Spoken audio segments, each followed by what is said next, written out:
Hello and welcome to the fifth part of the tutorial series, the Nationalist Movement in Indo-China। इसमें हम the vision of modernisation को study करेंगे और ये topics cover करेंगे। So let us begin. जो Vietnamese लोग थे वो अपना रेजिस्टेंस डिफरेंट लेवल्स पे शो कर रहे थे, लेकिन साथ ही साथ वो मॉडर्नाइज भी होना चाहते थे, वियतनाम को मॉडर्न बनाना चाहते थे। लेकिन आधुनिकता मॉडर्नाइजेशन से रिलेटेड कुछ क्वेश्चंस वो फेस कर रहे थे कि किस प्रकार से नेशनलिज्म और मॉडर्निज्म को साथ रखा जा सकता है। तो आइए देखते हैं वो क्वेश्चंस कौन कौन से थे। पहला क्वेश्चन तो ये था कि किसे मॉडर्न कहा जा सकता है और किसे नेशनलिस्ट कहा जा सकता है। वो कौन सी बातें हैं जो मॉडर्न और नेशनलिस्ट बनाती हैं, एक प्रश्न था। दूसरा ये कि क्या ये जरूरी है कि हम छोड़ दें वियतनामीज कस्टम्स और ट्रेडिशंस को बैकवर्ड समझ के अगर मॉडर्न बनना हो तो। तीसरा क्वेश्चन ये था कि क्या वेस्ट की कॉपी करना चाहिए, क्या वेस्ट ही एक symbol of development and civilisation है। और इन प्रश्नों के उत्तर भी मिले जो मुख्यतः दो थे। एक तो ये था कि जो वियतनामीज ट्रेडिशंस हैं उन्हें और स्ट्रांग करना चाहिए और वो हमें वेस्टर्न इन्फ्लुएंस को फाइट करने में मदद करेंगी। कुछ स्कॉलर्स का कहना था कि हम फॉरेन डोमिनेशन का विरोध तो कर सकते हैं, फ्रेंच के खिलाफ हम नेशनलिस्ट संघर्ष जारी रख सकते हैं, लेकिन साथ ही साथ हमें वेस्ट से कुछ सीखना भी चाहिए टू बिकम मॉडर्न। तो मॉडर्निटी से रिलेटेड ये कुछ क्वेश्चन थे और ये इनके आंसर्स थे कि नेशनलिस्ट और मॉडर्न बनने के लिए क्या जरूरी है। और आइए ऐसे ही दो लोगों के बारे में स्टडी करते हैं जो नेशनलिस्ट भी थे और वियतनाम को मॉडर्न भी बनाना चाहते थे। पहले फान बोई चाउ।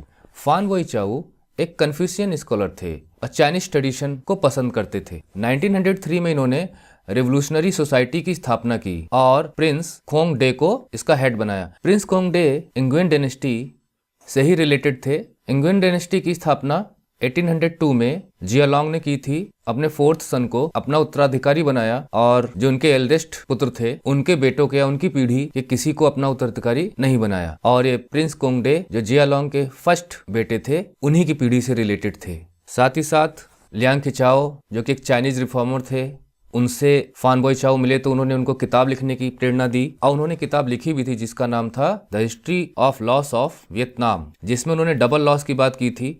वो कौन कौन से लॉस थे? एक तो वियतनाम की सॉवरेंटी खत्म हो गई थी फ्रेंच के आने के बाद, मीन्स वो प्रभुसत्ता संपन्न देश नहीं था। सॉवरेंटी के बारे में पॉलिटिकल साइंस में डिटेल में पढ़ेंगे।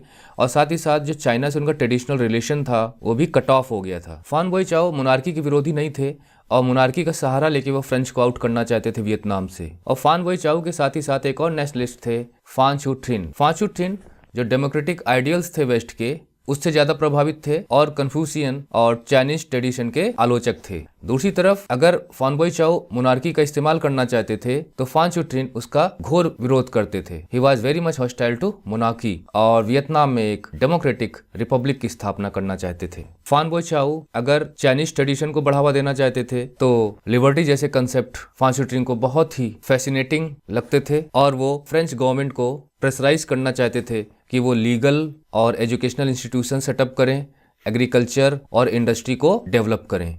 तो फान बोई चाउ और फान छु ट्रिन में काफ़ी डिबेट भी होता था, एक कमरे में साथ रहे भी ये लोग। दोनों में सिमिलरिटी ये थी कि दोनों का मकसद एक ही था कि हमको फ्रेंच को वियतनाम से बाहर करना है। दोनों नेशनलिस्ट थे लेकिन दोनों अलग रास्ते पे चलना चाहते थे।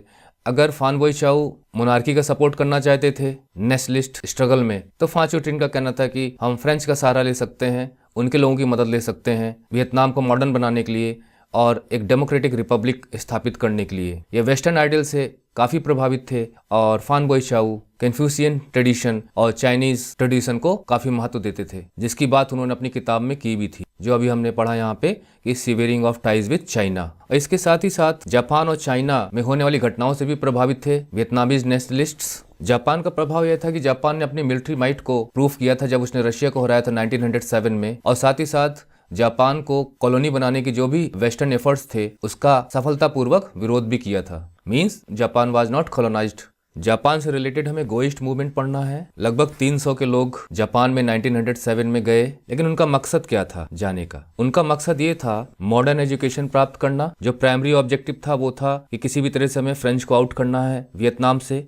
साथ ही साथ वो इंग्विन डायनेस्टी को फिर से स्थापित करना चाहते थे। उन्हें जापान से आर्म्स और फॉरेन हेल्प की भी उम्मीद थी।